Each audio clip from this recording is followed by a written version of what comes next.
Chapter 1, Secret 1. The most important thing you have to offer is you. As I stated earlier, when my mother asked me what made me think I could make it as a singer, it was like sticking a knife in my heart. At that time, what I really wanted to hear her say was something like, "Y'all just keep it up. Somebody will hear you." But that was not the case. She was simply giving me her paradigm of the world as she saw it.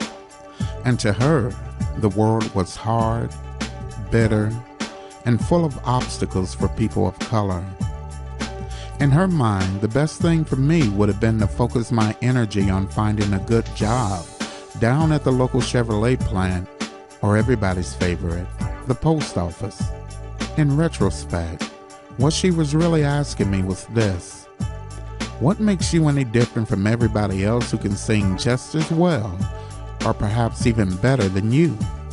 What can you offer that they can't? Now, when you think about it, although her initial question was meant to persuade me to get a real job, this was a fair question. Right now, there are many gifted individuals, both white and black, on the success journey with you, and you are only one in a million. But wait a minute, let me rephrase that. You were one in a million. Many started the journey with you but have already fallen by the wayside, causing you to move up in the ranks. Yes, the road you're on was once full of travelers, but some of them forgot to put water in their backpack, which would have sustained them in those desert places along the journey. So if you forgot to fill your canteen with the water and mental preparation, you better run back home and fill up before you get too far out on the road. Most journeymen only take enough water to sustain themselves until they find an oasis in the desert so they can refresh and then continue on the journey. At this very moment, you've stopped to rest yourself at such an oasis. A spiritual oasis may come to you in many forms. It may come through a mentor, a tape, a book, a job, or even a friend or partner who encourages you to keep on pursuing your goals and your dreams. You're listening to this book to keep yourself motivated and to keep the vision of success alive within you.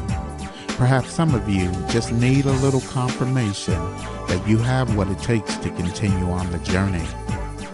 But I'm not going to give it to you. That's right. I'm not going to stroke your ego or play mind games with you, because you already know that you're going to succeed. Many people have already tried to discourage you, but you haven't listened, because you refuse to use your skin color, your lack of education, or even a loan rejection as an excuse. You know, come to think of it, some of you probably have already contemplated stealing, finagling, or doing something illegal to finance your projects. And if it weren't for the fact that you have some integrity about yourself, you'd probably do it in a heartbeat.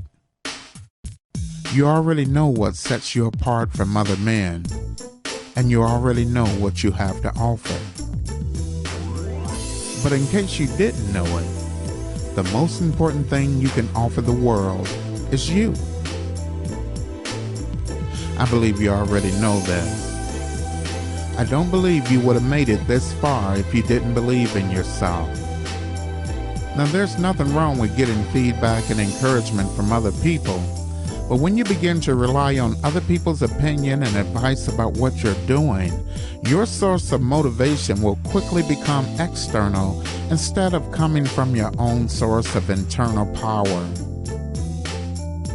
Since the greatest commodity you have to offer others is you, do not let other people's opinion nor their ideas about your dreams become the chief determining factor as to whether or not you will hold on to your dreams and survive the journey. Protect your greatest asset and commodity. Protect you. It is essential that you understand that you are a unique individual who for a brief moment of time on this earth will be allowed to share what God has given you to give to others.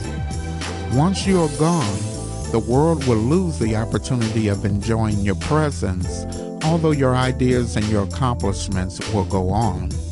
This is why it's so important that you see yourself as the commodity and not the business you're attempting to set up or the goal or the dream you're moving toward.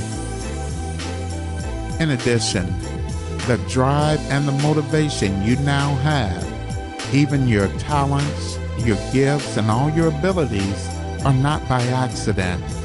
They were given to you for a reason, and you must now recognize yourself as a steward, a person who has been given a mission and a purpose by the source to go out and use what you have been given and to become all that you were designed to be. But you can be sure that failures, disappointment, frustrations, and setbacks will come to test your stewardship. How you respond to them will not only reveal what kind of steward you are, but they will also reveal the weak areas of your personality and your attitudes so that you can make the necessary adjustments to continue the journey. Be a good steward. Do not hand over the stewardship of yourself to anybody. And remember, the most important thing you have to offer is you.